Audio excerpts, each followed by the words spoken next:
जय भगवान श्री कृष्ण जी। प्रिय श्रद्धालु भक्तों, भगवान ने भी ये दुनिया क्या सोच कर बनाई।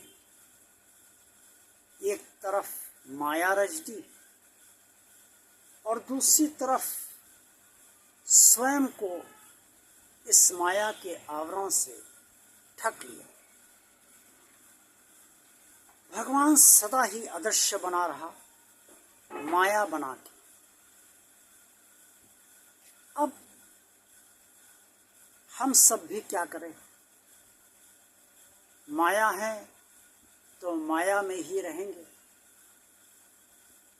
फिर माया में रहते हुए मन इतना रम जाता है कि भगवान की सुध लेने की इच्छा ही नहीं होती।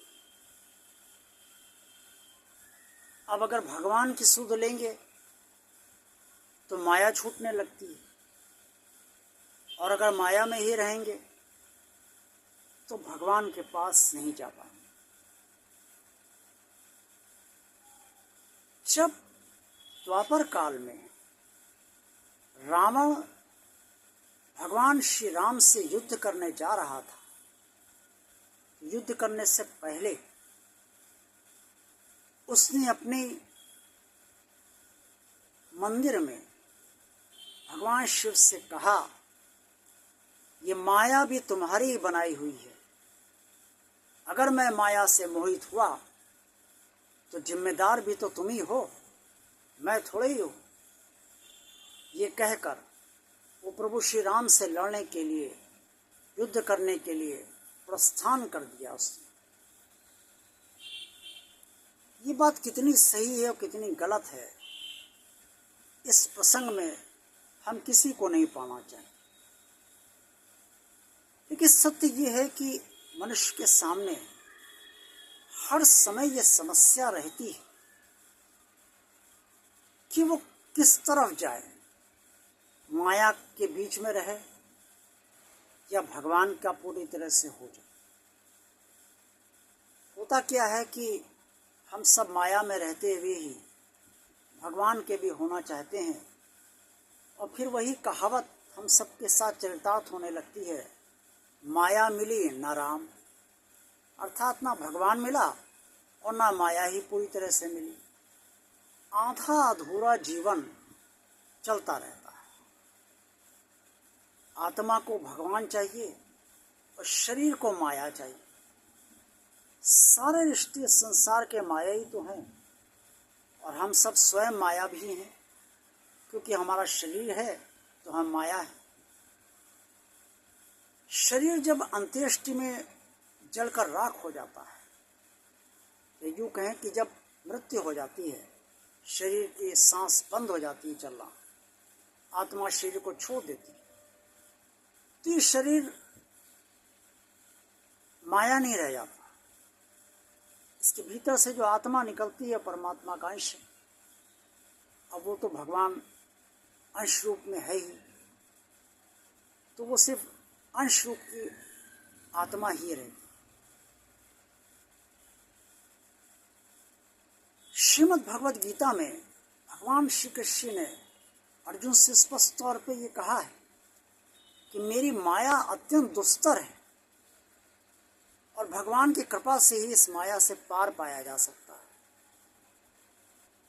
तो जब माया ईश्वर ने इतनी मजबूत बनाई है, इतनी सुदृढ़ बनाई है, तो उस माया को पार करना और उस माया को छोड़कर भगवान में लीन हो जाना, सोचना जितना आसान है, करना उतना ही मुश्किल है।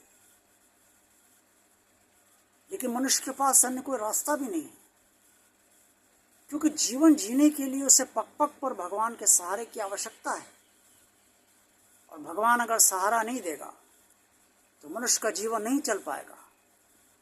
चाहे कोई जितना अरबपति इंसान हो पैसे की दृष्टि से, लेकिन उसे भी भगवान के सहारे की आवश्यकता पड़ती ही है। ऐसा कोई व्यक्ति नहीं है जो ये कह सके कि उसे भगवान का सहारा कभी लेना ही नहीं पड़ा, क्योंकि भगवान ने सबको अपने से जोड़ रखा है। श्रीमद् भगवद गीता ये चित्र देखिए तो उसमें आप पाएंगे कि भगवान श्री कृष्ण जी परमात्मा के रूप में सारे शरीरों को अपनी डोरी से बांधे हुए हैं और अपने से जोड़े हुए। ये चित्र का मतलब ये है कि परमात्मा सबको अपने से अलग तो किए हुए है, लेकिन सबको अपने से जोड़े भी हुए हैं। दूसरी तरफ परमात्मा ये भी चाहता है कि सबका कल्याण हो, और जो मोक्ष पाना चाहते हैं वो परमात्मा तक पहुँच। अब परमात्मा तक तो व्यक्ति तभी पहुँच सकता है जब तक वो माया से विमुख होकर पूरी तरह से भगवान में लीन ना हो जाए। यह संभव कैसे संभव हो, ये यक्ष प्रश्न मनुष्य के जीवन में सर्वदा बना रहता है, और इसका उत्तर वो स्वयं भी नहीं खोज पाता बेचारा। क्या करे, किससे पूछे, कहाँ जाए। समाधान से भगवान है। श्रीमद् भगवद गीता श्रद्धा, आस्था और समर्पण के साथ पढ़िए, आपको इसका उत्तर अवश्य मिल जाएगा। यही मेरी आप सबको सलाह है। और अगर आप किसी की भगवान श्री कृष्ण में, परमात्मा श्री कृष्ण में आस्था नहीं है तो वो श्री रामचरितमानस जी का पाठ करें। भगवान में ध्यान किसी न किसी तरह से लगाए, तभी वो इस माया के बीच रहते हुए भी भगवान का सामीप अनुभव अवश्य करेगा। जय भगवान श्री कृष्ण जी।